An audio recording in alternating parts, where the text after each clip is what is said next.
So I'll just show you a quick tour of the garden. We've got this heuchera here. I think these were some coleus.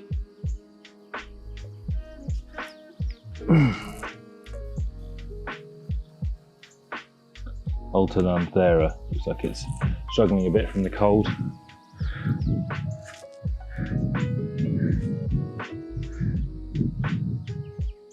This Ethiopian banana is also struggling from being left out in the cold for a bit too long. We're now into November, so it's a long time to be outside for a tropical plant like this. Native to East Africa rather than the M25. Got this Achillea. So some salvias. We've got a couple of those. I love the scent of so many different salvias. A few roses along the back. I think the intention to cover this great big wall to put a mixture of climbing plants. Just to be clear, I'm not actually doing any work on this garden. We've got a few Hebes.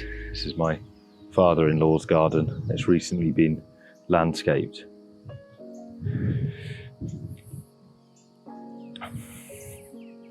Not sure how well this rhododendron is going to do because I don't think it's acidic soil. Trachilospermum jasminoides, the evergreen variety. Let's have a quick see. So there are a few things going on here, some of which can be quite easily rectified if somebody chose to. And I'll just talk about the things that I would often do in this situation. So first of all, just to get out of the way, this is an enviable outdoor space. And so the irony isn't lost on me when you go through these processes to talk about what you think the problems are in a space. I think that most people would actually be more than happy with the opportunity to have an outside space like this. And I think that's an important caveat because you can easily get lost in our privilege in criticising the taste of other people when realising that most people would be extremely happy with having it.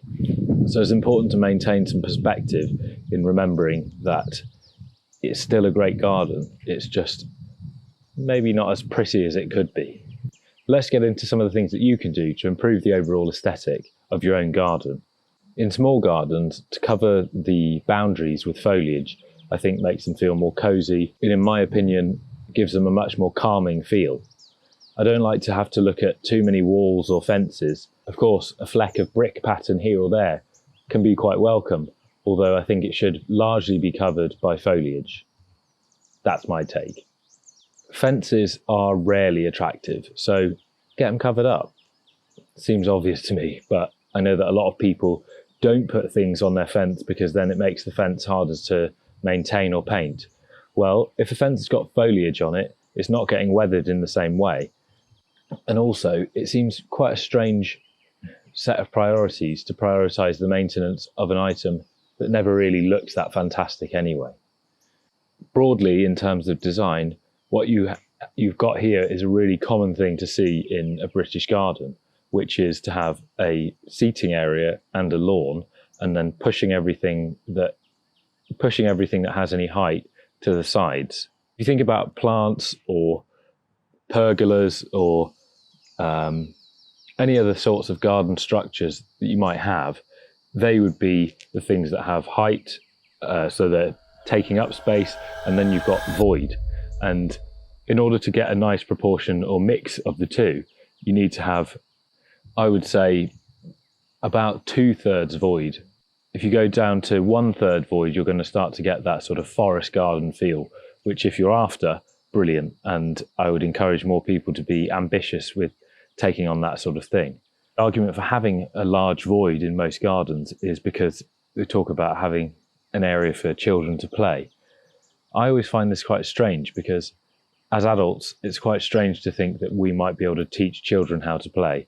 If anything, it's the other way around. Loads of kids really enjoy playing in forested areas, turning over rocks, looking at bugs, and not all children want to play football. So I don't feel that the argument is entirely closed. on having a garden that's got a great big lawn. In the UK, we're fairly lucky that most houses are within walking distance of a park. That is a much better place to go and play football anyway. As for pushing plants all the way to the outside and then putting a really narrow strip in, what you can never do is create layers and textures. It's also often in the wrong proportions. So I like to go back to the windows and the places where you often look at the garden, and then imagine what a composition of a nice piece of artwork would be if you're looking out of that window, which is giving you the frame for that opportunity to make something look attractive. Start off with things like the rule of thirds. So where would you want to place something of value like a specimen tree? If it's at the intersection of those crossing third lines, that's often a really great place to start. A beautiful branch structure of a specimen tree that can also give you different pictures at different times of year because of its changing colours and seasonal interest, blooms, blossoms, is a really simple framework that you can use to make sure that you nail that picture window every time. There's also a one of everything mentality here, where somebody's gone to the garden centre and looked at all the different plants that they like and picked one from each thing, rather than building up a palette of several plants so that you've got that opportunity to create repetition. Among amateurs, I see that lack of repetition is often the most common mistake in any form of design. In order to separate areas, I think visually it's really helpful to break those voids. So between a patio and a lawn, for instance, I think it's a great idea to put in something that breaks that. So I would personally move the path so that it staggers and it can still lead to the same place, which is out to the back where there's a gate. But I would bring it in so that it starts about a third of the way in, and then you could put a plant in place exactly where the first slab is, bringing out some of the borders so that they very much break the line between the patio area and the garden. Among a lot of non-gardeners, I find that people are really fearful of introducing shade. Something doesn't really shade something out unless it's got a very dense canopy, and that if it becomes, say, more than about 5 meters tall.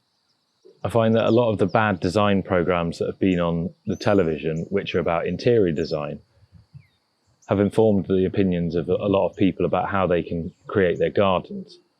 So the open plan craze has meant that people are far more eager to cut down trees than they are to actually think about where they might be able to plant them. Remember, it's not an open plan kitchen diner. You don't need to be cutting out walls, knocking down walls and thinking that that's going to add somehow. The main art that I find in garden design is actually thinking more like an architect would have to do in your house. You forget that when you're in your house, somebody has already put all of the walls and partitions in the way, so you have to work with that. And so it's always just a game of styling. You're not really creating rooms in the same way that you have to if you're given a blank canvas. Putting that height between the two voids of your patio and your lawn will make a massive difference in making them feel like they're separate rooms, giving them that true sense of separation. Let me know if this sort of thing is helpful. Clearly, they're all my own opinions. I don't try and shy away from that. Your own personal taste and preference and personal requirements and needs are obviously going to take precedent, but hopefully this idea of proportions between mass and void are helpful in giving you a framework to make a decision about how much of what to put into your garden. If you enjoyed the video, then please take the time to just give it a thumbs up on a like down below. It makes a massive difference to me, and I really appreciate you coming here to watch. Thanks again.